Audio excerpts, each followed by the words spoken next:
Our vision at Storied Church is to embody the inclusive love of Jesus Christ where every story matters. And our mission at Storied Church is striving to embody the inclusivity of Christ by affirming and celebrating all people. We do this by creating a safe and welcoming space where good can happen, cultivating meaningful relationships where questions are explored and stories are honored. We share life and ministry through gathering, worship, and service so that our community becomes more just, compassionate, and whole.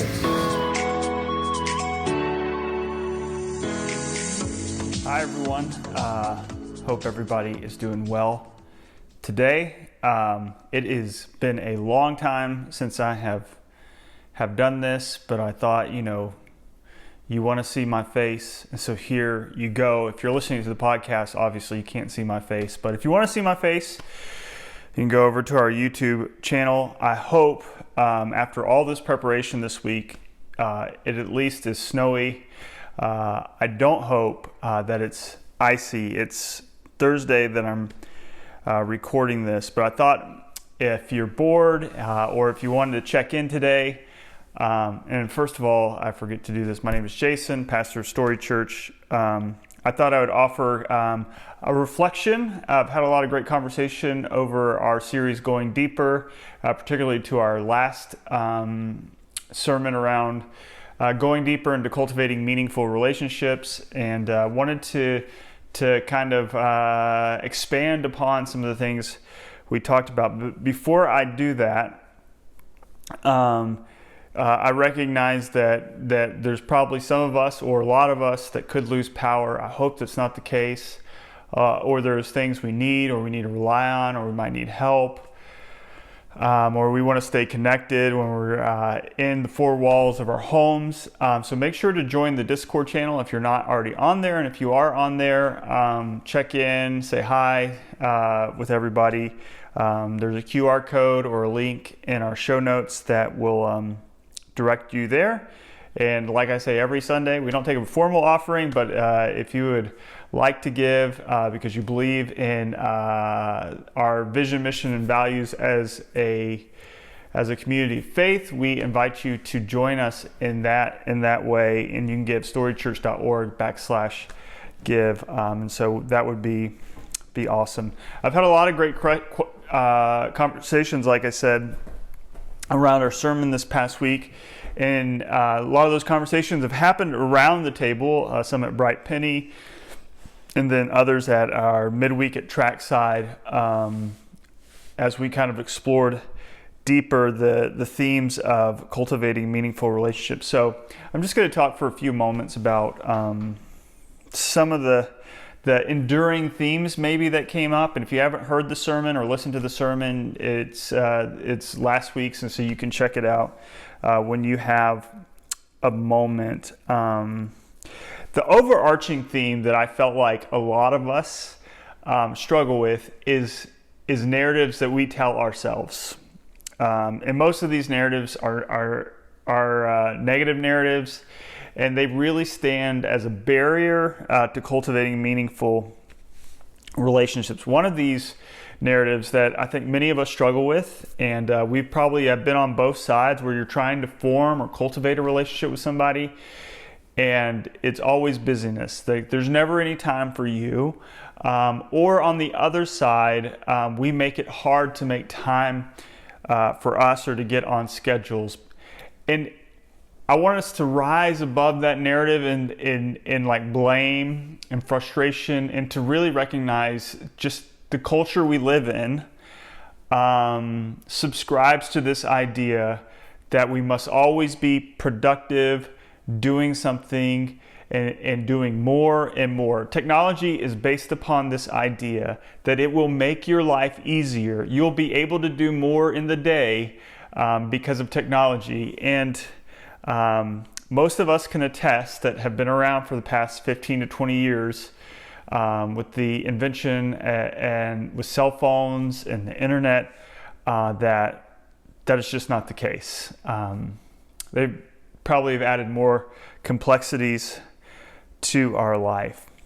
And the reality of our lives is that this is something that I work through each and every week as I get to the end of my week is that the to-do list is always being added to. There's always more stuff to add to the to-do list, and it never seems like it is complete. And there is a quote on our fridge that says, "The work is never finished." And I think many of us are pursuing finishing the work, and we're often frustrated, and we often compromise meaningful relationships out of the idea that if I just do this one more thing, then.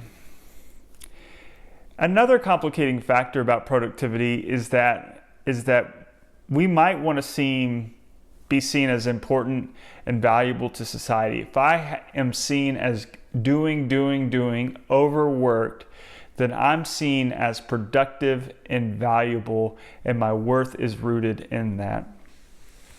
I read an article this week about this idea of maybe reframing productivity, not as the idea of doing more, but instead optimizing the good in our lives.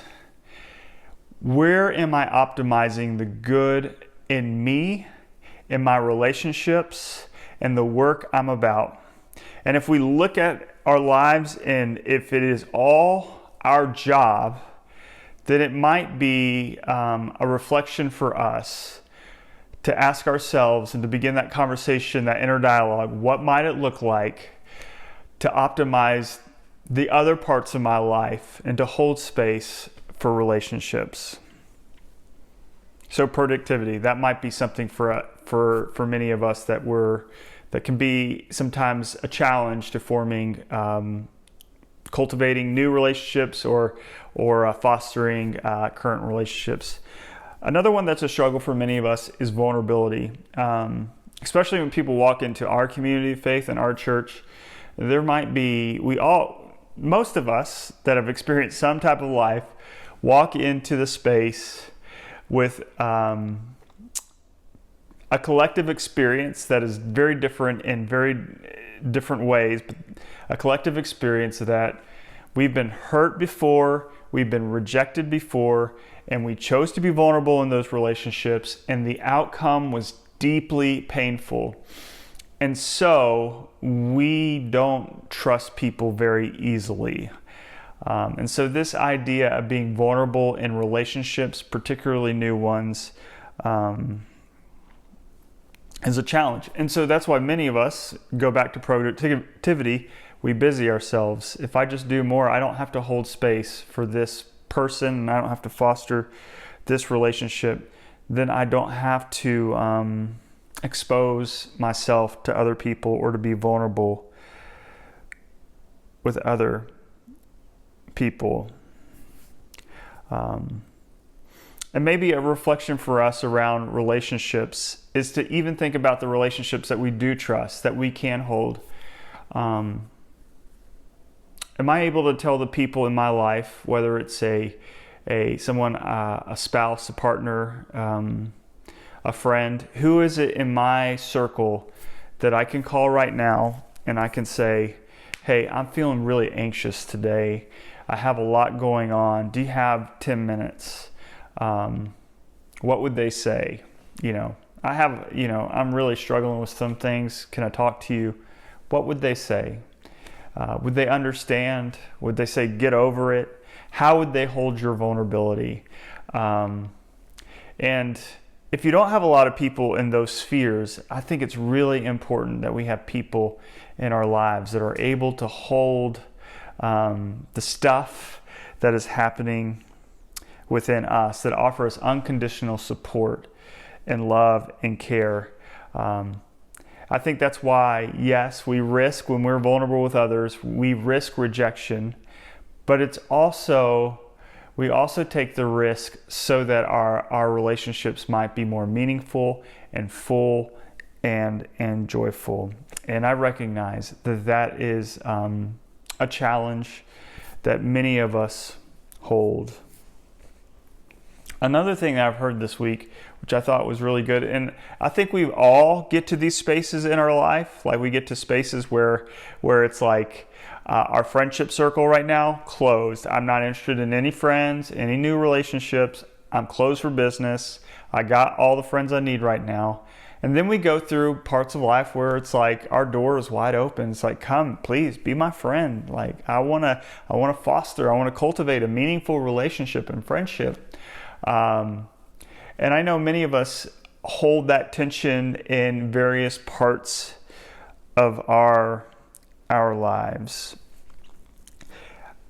I also recognize that I shared about, when you look at your friend network, what kind of people is in your friend network? Is it people that look like you, talk like you, the same age group as you, people that identify the same as you, or orient themselves the same way? That if you look around your friend base and it's everybody looks the same, I might invite us to think about what might it mean to hold space in your life. Maybe for someone that's not different, like value systems wise, but what might it mean to hold space for somebody who might be a different age than you, but you have similarities in value systems. What might it mean to cultivate a meaningful relationship with that person?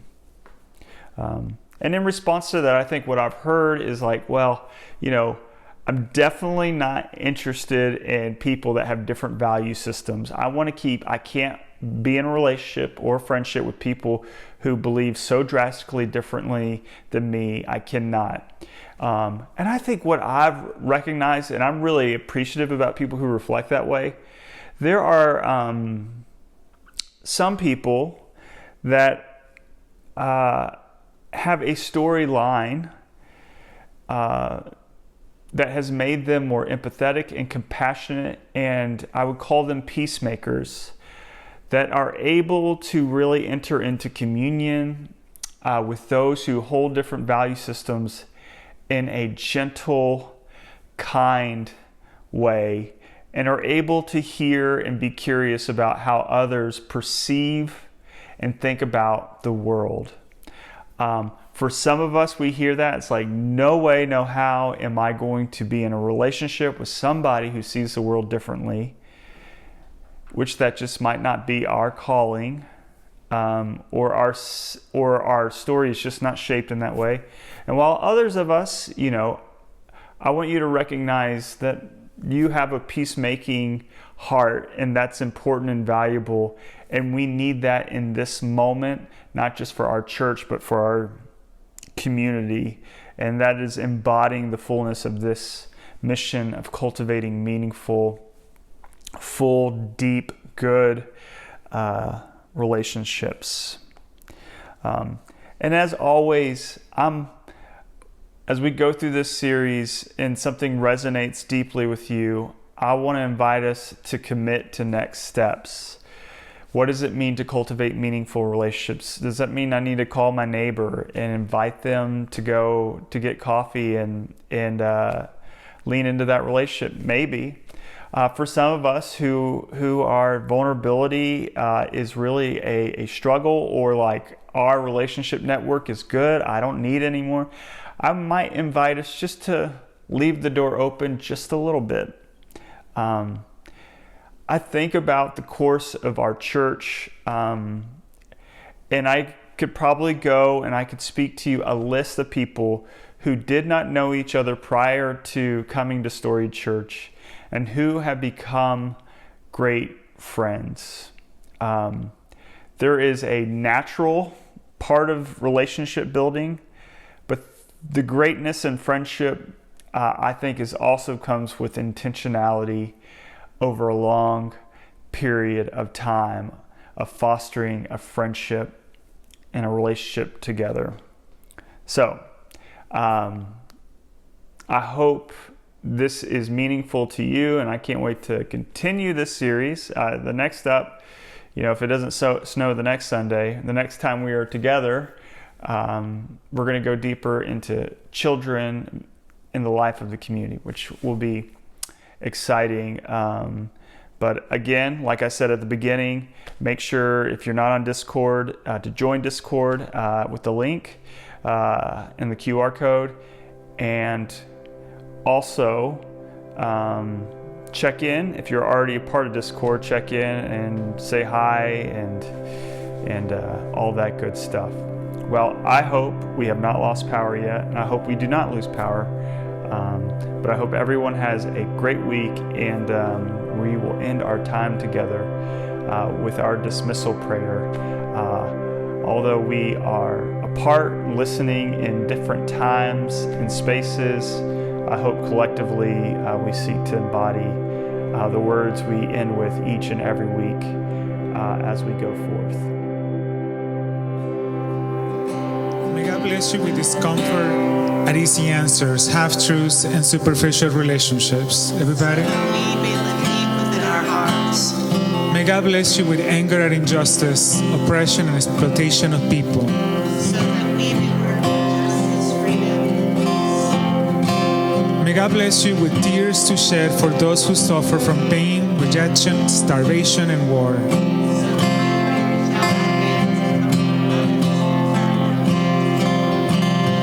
May God bless us with enough foolishness to believe that we can make a difference in this world.